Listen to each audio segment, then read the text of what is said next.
The last question, again from Mr. Paul Pusova from Crystal Palace.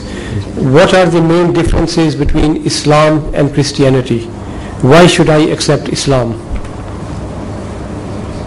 You see, the main difference between the Christianity and Islam, if you study the difference at the sources, is not much at all. Fundamentally, it is the same. According to the Holy Quran, all religions, not only Christianity, were fundamentally in agreement with all the other religions when the revelation was made for the first time. But with the passage of time, man began to interpolate and interfere with the teachings of their original religions. Now, why must you change your faith from Christianity now is because you are not following Christ, you are following St. Paul. St. Paul has no right to dictate religion to the people. It was Jesus Christ who had the right to dictate divine religion to people. And that is why his brother James, who was appointed by him to deputize him after he had migrated,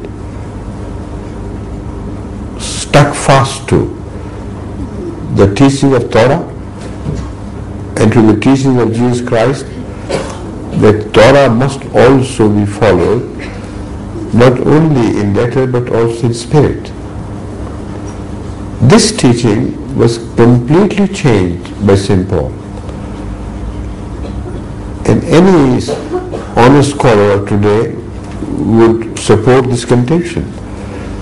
So why must you follow St. Paul when he was not appointed by God, nor was he appointed by Jesus Christ? He was a self-styled reformer whose understanding of religion was absolutely false on many counts. It's no time for me to analyze the whole case.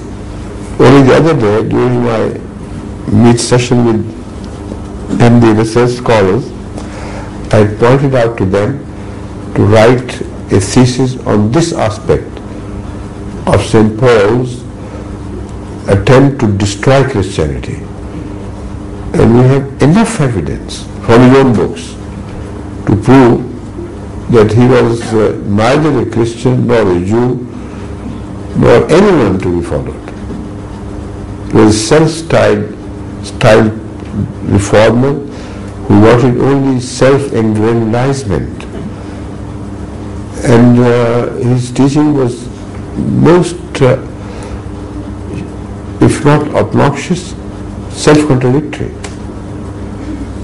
So if no other reason is needed by you to change your present stamp of Christianity, this is enough reason. Secondly, study the teachings of your inherited Christianity and compare it with the Islamic teaching, and by a detailed study and comparison, I am quite sure, inshallah, you will be led to Islam. Thank you.